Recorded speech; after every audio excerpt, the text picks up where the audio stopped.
For the first time, Governor Tim Walz solo on the campaign trail. He addressed union members in Los Angeles this afternoon. This comes as the Democratic ticket is working to solidify support with organized labor. And while former President Donald Trump is making headlines for his return to X last night, following some technical difficulties on that platform, the former president has been discussing his recent assassination attempt, and he has also shared plans for mass deportations next year with billionaire Elon Musk.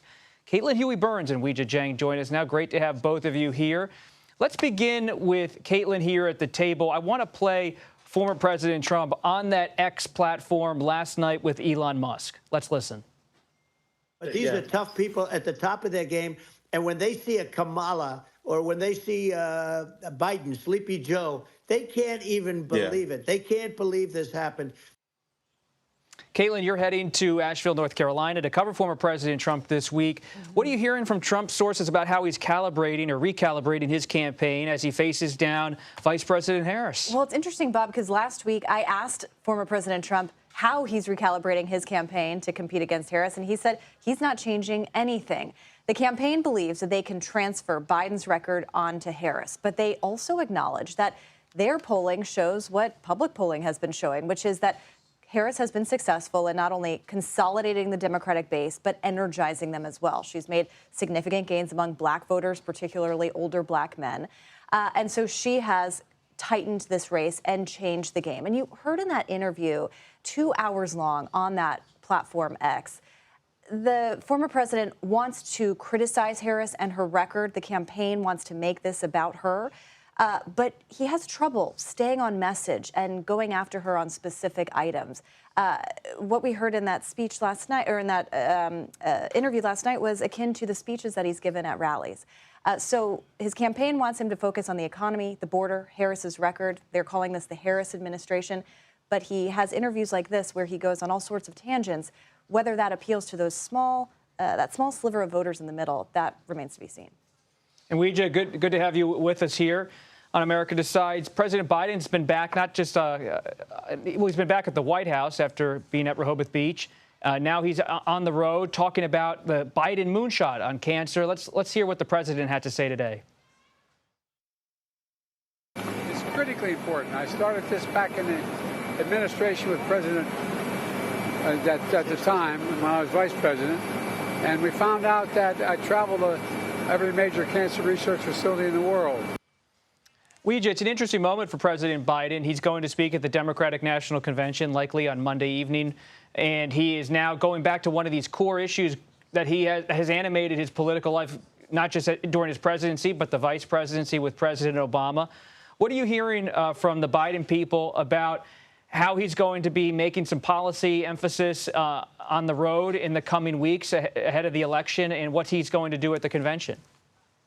Robert, it's always great to see you both, and you're absolutely right. This is a shortened amount of time for the president to try to solidify his legacy, and we know how much the Cancer Moonshot program means to him because, of course, he was inspired by the death of his son, Beau Biden, who died at the age of 46 from cancer. And so this issue is near and dear to his heart, which makes total sense why it is his first event, official event, I should say, since he announced his decision to leave the top of the Democratic ticket.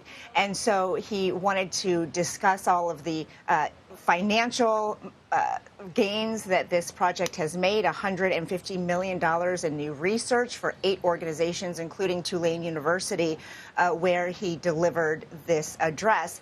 And I think you hit something really important, Bob, which is that, he recognizes that there is now a limited amount of time to make sure that these key pieces of his legacy really remain in the spotlight. So I expect that every chance he gets, including when he delivers a keynote speech at the DNC convention on Monday, he will be taking a walk down memory lane to remind people of all that he has accomplished and his administration has accomplished over the course of 3.5 years. And I always say that one thing Biden never had on his side, Robert, was time, because a lot of these huge proposals that were signed into law are going to take time for Americans to feel. So I do think that in decades, his legacy will be remembered even more. And so because he has to remind people in this moment,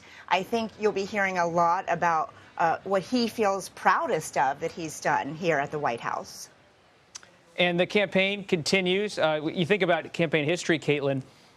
I think about 1992, George H.W. Bush, then president, went to a grocery store, and everyone wonders, can a president connect with everyday people? And Bill Clinton famously ran against Bush, saying he doesn't really get it. I feel your pain. Clinton ends up winning the White House in a tight election in 92. Now you have Governor Tim Walz on the campaign trail, really framing this as a Democratic populist argument against Trump, saying he can't feel our pain, he doesn't get it. Let's listen to what Governor Walz had to say about former President Donald Trump. I keep asking this to make a contrast here. Can you simply picture Donald Trump working at a McDonald's trying to make a McFlurry or something? Oh, he knows us. He couldn't run that damn McFlurry machine if it cost him anything. Populism versus populism. Trump has cast himself as the champion of working people on the conservative side. Governor Tim Walz is saying, don't buy that argument, stay with the Democrats. The working voter is such a central issue in this election. What do you make of Governor Walz and his argument? Yeah, Bob, and you're exactly right. And we've talked about this before, about how working voters, especially union members, are kind of the prized voters of this election cycle for both campaigns. I mean, at the RNC that you and I were both at, the president of the Teamsters spoke. You see Walz today speaking to one of the largest public sector unions and trying to identify with them as a former public school teacher and a former member of the teachers union there.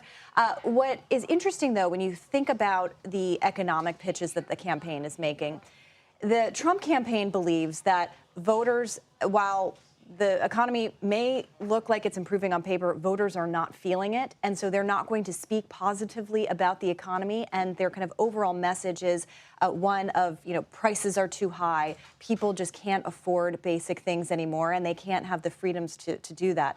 And they're also going to try to hammer Harris for Biden administration ideas and policies. So the question is, can Harris separate herself from Biden when it comes to this? She's kind of campaigning as a new candidate here.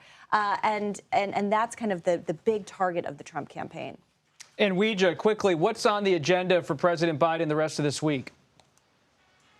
Well, he and Vice President Harris are actually going to appear together later this week at an event to talk about lowering costs for Americans. Of course, that's pretty broad, but they are expected to announce some new ideas together. Even though it is an official White House event, it will be held in Maryland. Of course, you know very well, Bob, that even if it is official, in this capacity from now until November, there's only a short amount of time. So every appearance, every speech is truly a campaign event as well, even if it's not marked as that. And so as you discussed with the president, he will officially be campaigning for the vice president coming up, although we don't have dates yet. We expect him to go to all the battleground states to really try to bolster support of her and maintain this enthusiasm. Robert. Weija, your comments are going to fluster all of those Hatch Act watchdogs out there. I don't know. Maybe everything's the campaign. I said officially. It's officially a White House event. But, right. I like you. You tell the truth. You call it as you see it. Caitlin Huey-Burns and Weija Jiang, thank you.